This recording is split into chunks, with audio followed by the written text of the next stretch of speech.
guys, welcome to a new video. Today I'm gonna share with you our Montessori inspired toddler room. Every single time I share with you something about my room, my playroom, I get a lot of questions, and so I think I owe you guys this video where I go in detail about every single thing that we have in Abby's room.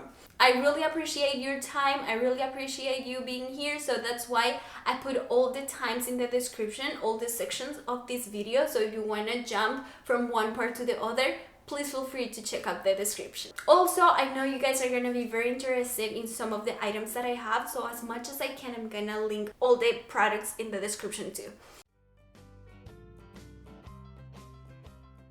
My daughter is 18 months old, so this is a great inspiration for babies over 1 year old. Our room was very different before my baby turned 1 or before she was walking, so let me know if you want to see that old room too. I love Montessori and we follow a lot of the principles of Montessori, but there are things that we change. We feel more comfortable using a different approach. Something that I realized and I have learned the tough way is that the more flexible I am, the happier mom I am. In the beginning, I was very strict, like, we're Montessori and we're gonna have everything Montessori, and then I realized, well, that's just simply not how life works. Anyways, the principle behind a Montessori room and what makes a Montessori room different from the other toddlers' spaces is the fact that we want to have an open space for our kids to explore by themselves. And that's why every part of a Montessori room has a purpose, has a function. It is meant for our kids to go and explore by themselves without any adult help. So that's basically what you are gonna find in our room.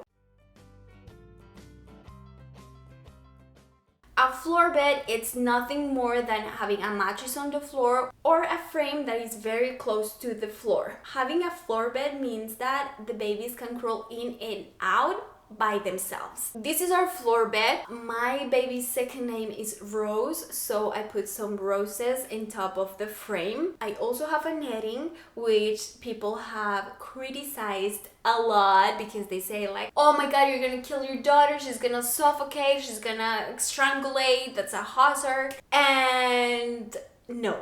But here's the thing, we co-sleep with our baby. She only uses this bed for naps, and the netting is tied to the frame, so she can go in and out of the bed from every single side of the bed. Plus the netting is a sheer curtain, so it's breathable. And because she only uses the bed for naps, I am always with her, I'm always watching her, so it's not that I'm gonna leave her alone for a long period of time where it can be dangerous. Personally, I love her netting. It was very easy to make. I didn't buy a special netting for her. I just went to Walmart and got those sheer curtains and tied them to the frame. If you have the bed where you're gonna put your baby down to sleep for the whole night, please consider the fact that nettings can be a hazard. In our case, it is not, because my baby only uses this bed for naps. And also follow your child. If you see that they start like playing with the netting or climbing or things like that, maybe having a netting is not the right thing to do. In my case, my baby, honestly, she doesn't care about it, so as long as she doesn't play with it or as long as I don't see it as a dangerous thing to have, I'm gonna still keep it because I just think it looks very pretty. But if I don't know, if sometimes she starts climbing or doing something, then of course I will take it away. The next thing we see is our chilling place, our calm down space. I have here a little basket with things that makes her feel better. The purpose behind this is that in our home, we accept all the feelings. That means that it's okay to be angry, it's okay to be sad, it's okay to be frustrated, anxious. And so when she's feeling that way, I want to encourage her to go to her calming place and find something that makes her feel better. This is really helpful with kids over 3 years old. At this little age, they really don't quite understand feelings the way that we do. But right now we have it there for 2 reasons. First, I think it looks cute. And second, it gives me the space to store all her stuffed animals.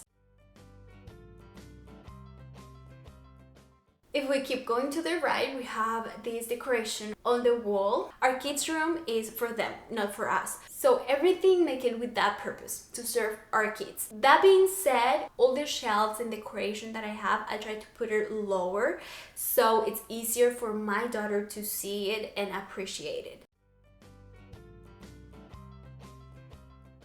Next, I have this pretend play zoo, and I was debating if leaving it there or not, but pretend play. There's a lot of controversy in if pretend play is Montessori or not. In the studies that Dr. Maria Montessori did, she always said that kids prefer to use real objects instead of pretend toys. So a lot of people say pretend play is not Montessori because of that. She also said that we have to keep our children under 6 years old away from fantasy because they cannot comprehend the difference between reality and fantasy, so that might confuse them. Here's what I think. Pretend play is Montessori if it doesn't include fantasy. What does that mean? If I have a pretend play zoo that has realistic animals, I don't mind my kid playing with that because that is a representation of real life. Now, if in that pretend zoo I find fantasy, things that we will never see in real life, for example, a monkey that sings, then I would not see that as a Montessori toy. That's just my point of view. That's what I wanted to share with you. I didn't take this zoo away because first, it was a gift. I really appreciate the gifts that we received. Second, it doesn't have any fantasy. In fact, the animals are very realistic. And third, my baby loves playing with it. Since she was very little, she plays with it. And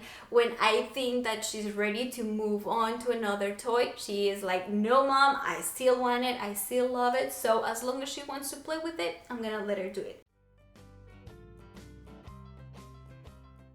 Next, we have an open shelf. In this shelf, we have 6 different compartments. The beauty of having an open shelf, first, it encourages independence in our kids. That means that it's open, they can go and pick any toy that they want that is available for them. And second, you can fit just a little amount of toys at a time. That's what we want for our kids. We want to present a few options. We don't want to overwhelm our kids. So since my baby was little, I've always had only 6 toys available for her, and I rotate the toys every single time I see that my daughter is not interested in that toy anymore. If we see that our child is not interested in a toy, it's maybe because it's too hard or it's too easy or they just don't like it. So in any of those cases, I change the toy and I keep rotating the toy depending on her interests. Now we have our wardrobe, and this is one of my favorite parts of our room. Same principles, we want it to be low, we want it to be open so it's easier for the little ones to go and pick their own clothes. All like kids furniture is very expensive. I wanted to have a cute wardrobe for my daughter, but I just didn't want to spend all that money. So I went through Amazon and I found this one that it's not advertised as child furniture, so it was way cheaper. Depending on your needs, you can move the shelf lower or higher. It has little hooks here so you can hang maybe the backpack or hats, and I only have 2 different outfits for her to pick every morning. I put this robe for 2 reasons. First, because it is a little too high for her right now. So by having this, it gives her the perfect height. And second, when I hang now the dresses, they are facing her, so it's easier for her to see. And here in the bottom, I also have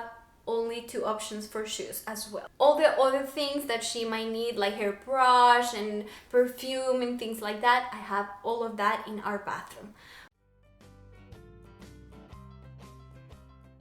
We also have a mirror. This is great. It helps baby to have an idea of their own body, and it's a great tool for when they are learning how to get dressed by themselves. Before she turned 1, we had the mirror horizontal, but now that she walks, she's taller, we have vertical. It's not a baby safe mirror, but I know that you can find mirrors that are specifically for babies. I haven't had any issue with this mirror, and I had it since my baby was born. But if you are concerned, I definitely recommend that you find a baby proof mirror.